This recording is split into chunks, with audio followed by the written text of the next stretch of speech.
government schools, obviously, because it's easier to get into them, you know, when it comes to finances and whatnot. So it's easier for them to do that. But then grade 9, going to high school is a problem, you know. And then even when they get to grade 12, they really can't see themselves going any further than that as to receiving formal education, going to university. Now these people, most of these people are very talented. They're young people with potentials and skills. What are they supposed to do? Like, are they supposed to use what they have at that moment in time to be better, to be successful and grow?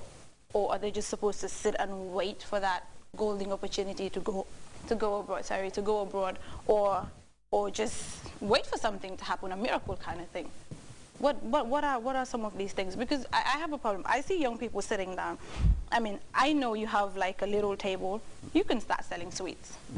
You know, if you have, let's say, if you make profits out of that, you can always get, you know, capital somewhere, loan somewhere, maybe from a bank or from a business entrepreneur. You've been there. If somebody comes to you and say, I need a loan of 5,000 or 10,000, I want to, like, you know, build up my business. It's a risk, but you will be very tempted to support the person.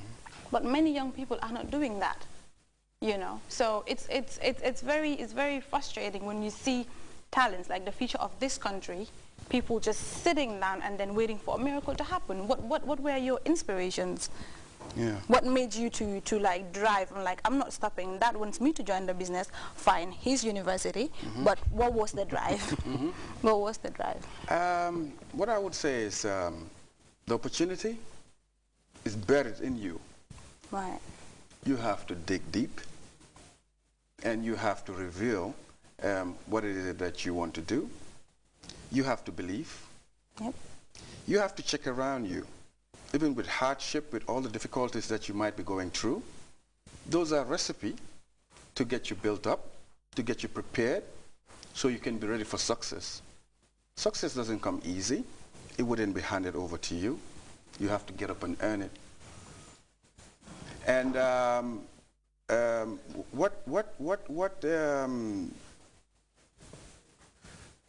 what I see, the nature about a lot of young people in Gambia and so on, sometimes they are hungry, they really want to be successful, but I don't believe like the support system is working really well.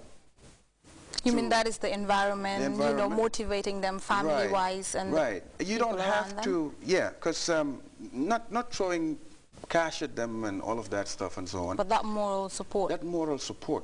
From the beginning, you have to tell that kid, you're going to be successful, you're hardworking, you're smart. You know, give them that moral support. So that's like the basis. And when we start growing up and getting into whatever business ventures we want to get into, is for the community to support. For example, if it's beads that we're doing, these prayer beads, and we have this kid, you know, around the corner, and he's doing beads for everybody in the neighborhood. If everybody buys from that kid, that's an encouragement. He's going to take it to the next level.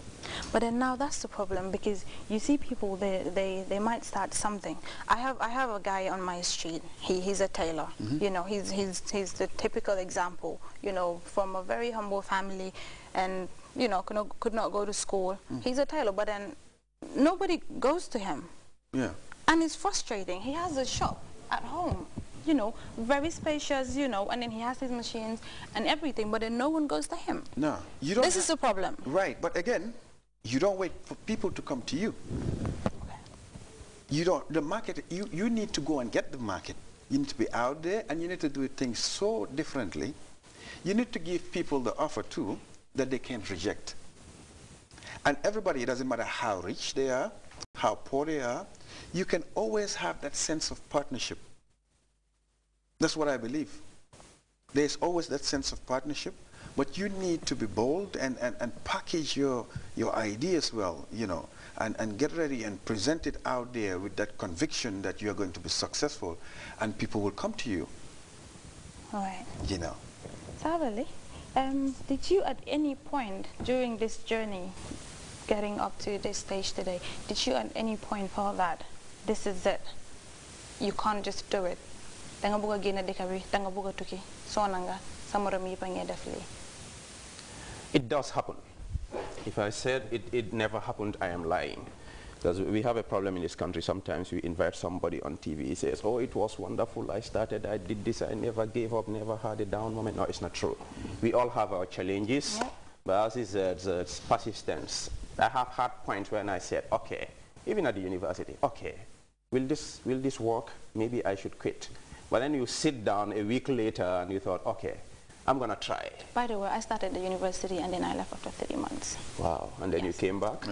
No, not really, but long story. Long story, yeah. But those moments do happen. But I know that maybe if I have a down moment today, I'm not very optimistic. I can say, okay, I'm going to quit my job. Which even in my current job, it happens. Sometimes you get frustrated. You say, no, I'm going to quit. I'm going to go get an international job or something. But the following morning, you wake up and say, no, I'm going to do this for myself. I'm going to do this for my mother. I'm going to do this for my children. I'm going to do this for my country. And then you move on. But I want to push this conversation back to Oz. I think he has a great story. He does. He spoke about a dream. He spoke about apprenticeship with his dad. And he spoke about a support system. I think we can build a conversation around that. You were talking of that girl who is in grade 11 and can't think of university because the opportunity is not there. The girl there has to believe, has to have a dream like he had in his bedroom, that I can be bigger than this. But to be fair to the girl, it's not easy. Sometimes you need a dad like his that would not only encourage you but also has a big stick somewhere. He can deprive you of funding if you insist on going to university without coming to his own university. But that is where we need the support system, like a forum like the Fatu Show, that can bring an Os Dembel, sit him here and let him talk to a boy in Kiang Karantaba or Keneba, where they were going to have an airport or something, make him believe that he can build an airport for Kiang. So we need that support system. And then you go, next step is where his dad said, no, you're working for me. You're going to my university. Apprenticeship is very important. Unfortunately, for most of us young boys, it's good to aspire. It's good to be ambitious, but it's also good to be realistic. Oz is a successful CEO today. It didn't happen overnight. I've met him several times in the streets of Banjul.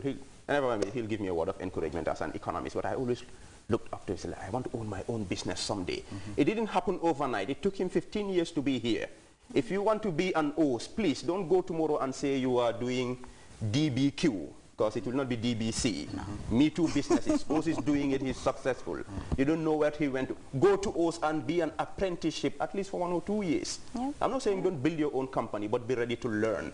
Whether it's higher education or you want to open a tailoring shop, you have to be able to apprentice to somebody.